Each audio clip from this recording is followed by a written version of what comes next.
Social media platform पर आप लोगों का एक बार फिर से बहुत स्वागत है दोस्तों। तो टॉपिक शुरू करने से पहले मेरे चैनल को सब्सक्राइब जरूर करें और चैनल को शेयर करें और टॉपिक को लाइक जरूर करें।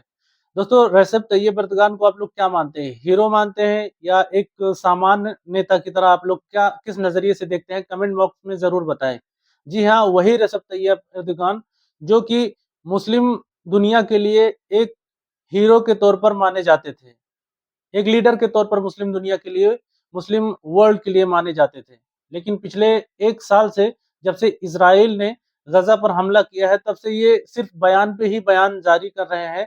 सिर्फ मीडिया में आके अपने बचाव के लिए सिर्फ हाँ हम कोशिश करेंगे, हम कर रहे हैं जैसा जवाब देते हैं अपने बचाव के लिए, और कुछ कर नहीं रहे हैं, ना ही कुछ एक्शन लेने के मूड में दिखाई देते हैं। तो रजब तैयब एर्दोगान का ऐसा लगता है कि जैसे इजराइल के साथ अंदर ही अंदर बहुत गहरा कनेक्शन हो और दिखावे के लिए मुस्लिम जगत के हीरो बनकर सामने आ रहे हैं, क्योंकि उनको अपनी पार्टी को भी लीड करना है और जो कि मुस्लिम वोटर जो भी धार्मिक जो वोटर है वो उनको नहीं मिलेगा अगर वो अपना रुख बदलेंगे। इसलिए ऊपर से कुछ और है, अंदर से कुछ और है, ऐसा मालूम पड़ता है। एक साल में एक बार भी मदद नहीं किया गजा का, सिर्फ बयान पे बयान ही जारी करते रहे। इन्होंने लिखा, president of Turkey says that whole Middle East is in state of war. Israel has attacked Lebanon, Syria and Iran. If need arises, we will protect our Muslim brothers. इनके कहने का मतलब है, जो टर्की के प्रेसिडेंट है रजब Tayyip Erdogan, कि Israel middle east पर, पूरे मिडिल ईस्ट पर ये बहुत दमदारी से हमला कर रहा है, जिसमें ये अटैक कर रहा है लेबनान पर, सीरिया पर, ईरान पर, और अगर जरूरत हुआ तो हम अपने मुसलमान भाइयों की मदद करने के लिए तैयार रहेंगे और मुसलमान भाइयों की मदद करेंगे। लेकिन क्या ये एक चुटकुला नहीं है? क्या ये एक सिर्फ बयान नहीं है? पिछले एक साल में सोशल मीडिया का दौर है और हर हाथ में न्यूज है, हर हाथ में फोन है। क्या पिछले एक साल में रजब तैयब एर्दोगान की, टर्की की कोई भी आर्मी या कोई भी डिफेंस सिस्टम क्या बचाव में उतरा? क्या इसराइल के खिलाफ आया?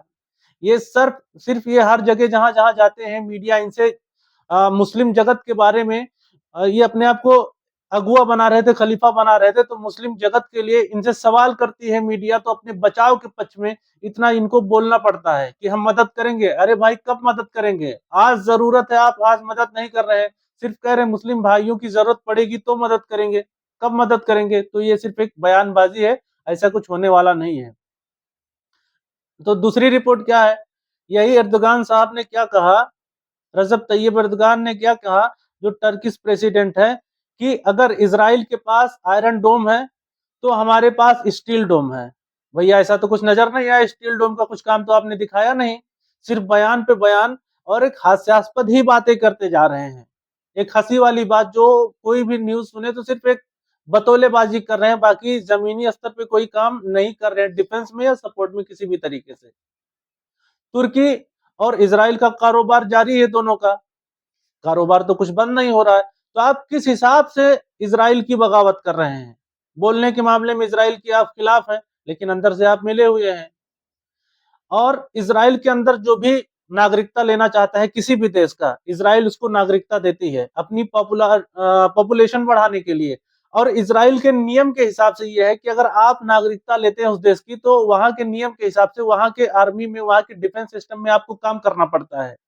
तो करीब करीब 4,000 सैनिक जो कि टर्की के लोग थे, वहां जाकर बसे हैं, उनको नागरिकता मिली है, तो वहां की आर्मी की तरफ से कम 4,000 लोग लड़े, और वही 4,000 न्यूज के हिसाब से गाजा में जाकर के हमला करे, यही टर्की के लोग। जब मीडिया ने सवाल किया, संसद में पूरा बवाल मचा टर्की के, तब जाके वहां के सरकार ने कहा कि भैया, हम इन लोगों की नागरिकता रद्द कर देंगे टर्की से, जो वहां पर इसराइल में जाकर रह रहे हैं।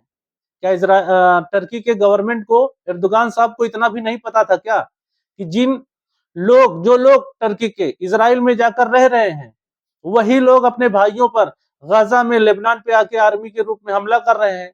ये पूरी इसराइल की आर्मी नहीं है, कुछ अफ्रीका के हैं, कुछ यूरोप के हैं, कुछ टर्की के, यही लोग जाके इसराइल में नागरिकता लेते हैं और वहां से आर्मी बनकर अपने ही भाइयों के खिलाफ लड़ाई करते हैं। ये बात जब तुर्की के संसद में हंगामा हुआ, तब जाके ये खबर आया। आज तो हर जगह सोशल मीडिया है, कोई बात छिपती तो है नहीं। CNN अमेरिका का न्यूज चैनल है, एक बड़ा न्यूज चैनल है, CNN का एक अपना नाम है। उसने ये दावा किया है कि अमेरिकी राष्ट्रपति चुनाव से पहले, जब यही अमेरिकी राष्ट्रपति चुनाव होने वाला है, इससे पहले ईरान जो है इजराइल पर जबरदस्त हमला करेगा। ईरान ऐसा हमला इजराइल पर करेगा कि देखने लायक हो गया। CNN ने दावा किया है अपने न्यूज में, और CNN अमेरिका का एक प्रतिष्ठित एक सम्मानित जो है सोर्स है, एक सम्मानित चैनल है। और अब जो खबर आ रही, ईरान भी मोसाद की तरह, जैसे मोसाद क्या करता था पहले कि दूसरे देश के नागरिकों को खरीद लेता था किसी भी तरीके से और उनसे जासूसी करवाता था। अब ईरान भी मोसाद के नक्शे कदम पर चल रहा है। जो मोसाद जो वहां की इजराइल की जो गुप्त विभाग है, मोसाद जो एजेंसी है, खुफिया एजेंसी, उसी तरह सेम अब ईरान भी कर रहा है। ईरान क्या कर रहा है, इजरायलियों को पैसा दे करके इजराइल की जासूसी करवा रहा है। अभी एक जासूस पकड़ा गया तो इजराइल का ये कहना है कि वो इजराइल के जो परमाणु वैज्ञानिक हैं, परमाणु वैज्ञानिक को मारने के लिए ईरान ने हायर किया था इजराइल आदमी को, इजरायली व्यक्ति को, इजरायली नागरिक को, जो कि ईरान के लिए काम कर रहा था, ईरान के लिए जासूसी कर रहा था। अब आइए सऊदी अरब के बारे में हम बात करते हैं। सऊदी अरब का कहना है कि अगर लंबे समय तक जंग चला तो हम इजराइल से सारे रिश्ते खत्म कर लेंगे। 1 साल हो गया, 1 साल से जंग जारी है, आप कब रिश्ते खत्म करेंगे? 1 साल कोई छोटा समय होता नहीं है, लाखों लोग तबाह हो गए इसमें। अभी भी वक्त है कि आप खत्म कर लेंगे, खत्म किया नहीं, खत्म कर लेंगे।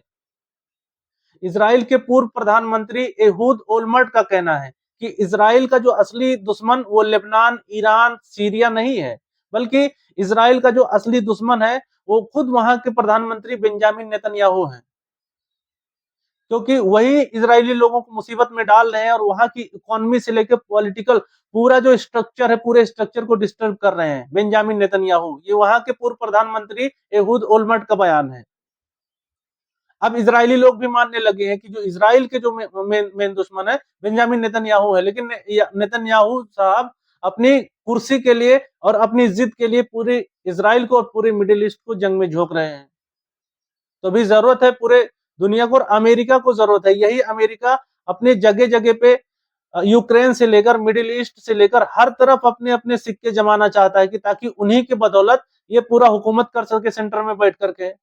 और ये दिखावे में तो एक पावर बैलेंस का तरीका बता रहा है कि हम पावर को बैलेंस कर रहे हैं ताकि एक देश बहुत मजबूत ना हो कि ताकि वर्ल्ड वार हो सके, लेकिन हकीकत ये है कि अमेरिका सब पे कब्जा करना चाहता है।